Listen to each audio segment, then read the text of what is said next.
मेरा नाम अभी है और मेरी उम्र 23 साल है। यह बात 2 साल पहले की है, जब मेरी सबसे छोटी खाला संजू, जिनके शौहर यानी मेरे खालू जी की मौत हो गई थी। ईद का मौका था और 2 दिन बाद ईद थी और खाला वो ईद मनाने हमारे घर आई थी। उस वक्त मेरी उम्र 21 साल थी और मेरी खाला की उम्र 26 साल थी। मेरी सुबह देर से सोकर उठने की आदत है। परसों ईद है तो घर में चहल पहल थी और मैंने सुना था कि खाला भी आने वाली है। हमारे घर ईद मनाने के खाला यहीं ईद मनाएगी। घर की सब सफाई पहले से हो गई थी। मैं रोज सुबह 9 बजे सोकर उठता हूँ, इसलिए मुझे मालूम नहीं हुआ कि सुबह 7 बजे खाला घर आ चुकी थी। मैं घर के दरमियान वाले कमरे में सोता था, जो बहुत बड़ा है। मेरे घर के सब लोग वहीं आकर बैठते और बातें करते थे। अब मैं इसी कमरे में पलंग पर सो रहा था और सुबह के 10 बज चुके थे। अब खाला मेरे पलंग पर बैठी थी और माँ नीचे बैठी थी और वह दोनों आपस में बातें करने में मसरूफ थीं। तभी मेरी उनकी आवाज़ से आंख खुल गई। फिर मैंने देखा कि खाला मेरी तरफ पीठ करके बैठी है और मेरी अम्मी से बात कर रही है। तो मैं चुपचाप पड़ा रहा, जैसे मैं अभी भी गहरी नींद में सो रहा हूँ। अब खाला की पीठ बिल्कुल मेरे मुंह के पास थी और मैं कंबल ओढ़े हुए था। खाला बेवा थी और कम उम्र थी और उनका भरा हुआ प्लेटफॉर्म में पहले भी उनके बारे में कई बार सुन चुका था। और आज तो वो बिल्कुल मेरे करीब बैठी थी कि मैंने अपना एक हाथ पहले उनकी बैग से टच किया। अब उन्हें टच करते ही मेरे सिस्टम में करंट फैल गया और मेरे दिल की धड़कन बढ़ गई थी। हिम्मत की और अपना एक हाथ खाला के शरीर पर फेरने लगा। अब खाला को शायद थोड़ी कुछ समझ आ गया था, लेकिन वो फिर भी अम्मी से बात करती रही। फिर मैंने अपना एक हाथ धीरे धीरे उनके आगे बढ़ाया और अब मेरा हाथ उनकी बाल पर आ गया था। अब खाला समझ गई थी कि मैं जाग रहा हूँ, लेकिन शायद अब वो भी गर्म हो चुकी थी, इसलिए उन्होंने कुछ नहीं बोला था। फिर मैंने महसूस किया कि उनका बदन भी तप रहा था। अब उन्होंने कुछ नहीं बोला तो मेरी हिम्मत और बढ़ गई थी। फिर मैंने अपना हाथ उनके चेहरे की तरफ बढ़ा दिया, लेकिन अब खाला झटके से उठ खड़ी हुई और मैं उनकी इस हरकत से घबरा गया था। मेरी माँ सामने बैठी हुई थी, लेकिन वो कुछ नहीं समझ पाई थी।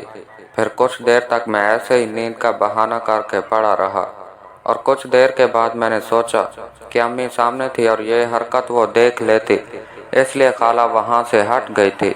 आखिरकार मैं कुछ देर के बाद उठ गया और खाला से पूछने लगा कि आप कब आई। मैंने खाला को सलाम किया और फिर बाथरूम में चला गया। आज मेरा किसी काम में दिल नहीं लग रहा था और मैं खाला से नज़र भी नहीं मिला रहा था। मेरे दिल में सवाल आ रहे थे कि पता नहीं खाला क्या सोचेगी, कहीं वो अम्मी को बता तो नहीं देगी। अब मेरा दिल बहुत घबरा रहा था। मैं दिन भर खाला के सामने नहीं गया। रात को मैं अपने दोस्तों के साथ बाहर घूमने चला गया।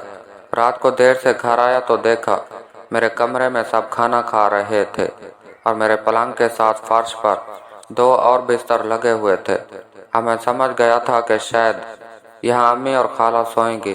फिर मैं खाना खाने के बाद मैं छत पर दोस्तों से बात करने निकल गया। मैं रात को तकरीबन 11 बजे नीचे आया तो अम्मी ने दरवाज़ा खोला। मैं रूम में आया और देखा कि खाला मेरे पलंग के साथ ही सो रही है। फिर थोड़ी देर के बाद अम्मी भी दरवाज़ा बंद करके खाला के साथ सो गई।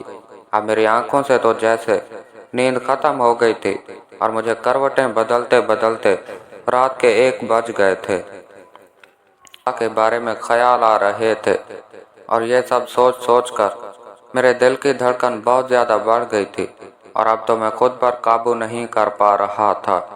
अब नीचे जमीन पर खाला गहरी नींद में सो रही थी। कमरे में नाइट बल्ब जल रहा था और अम्मी भी सो चुकी थी। फिर मैंने अपने धड़कते दिल से अपना हाथ पलंग के नीचे लटका दिया। खाला बिल्कुल मेरे पलंग के पास ही सो रही थी।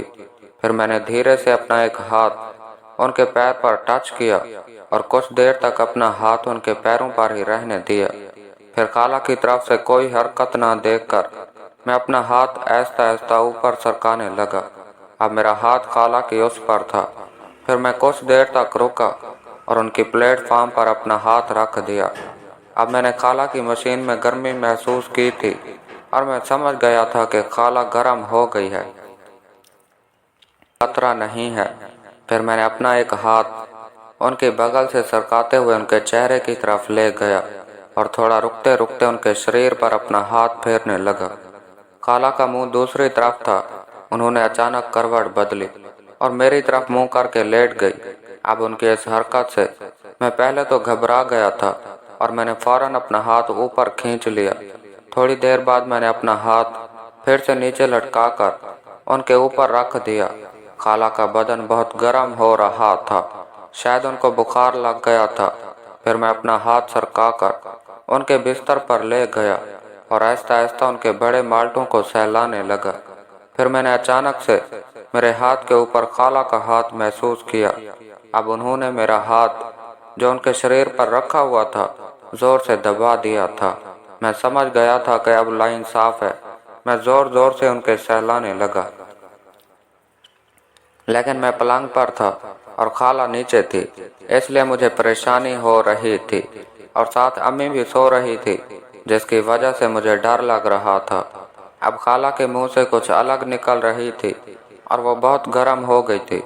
फिर मैंने खाला के कान में कहा कि खाला, मैं बहर बाग में जा रहा हूँ, आप भी आहिस्ता से वहाँ पर आ जाओ। मैं उठा और आराम से दरवाज़ा खोलकर बाहर आ गया।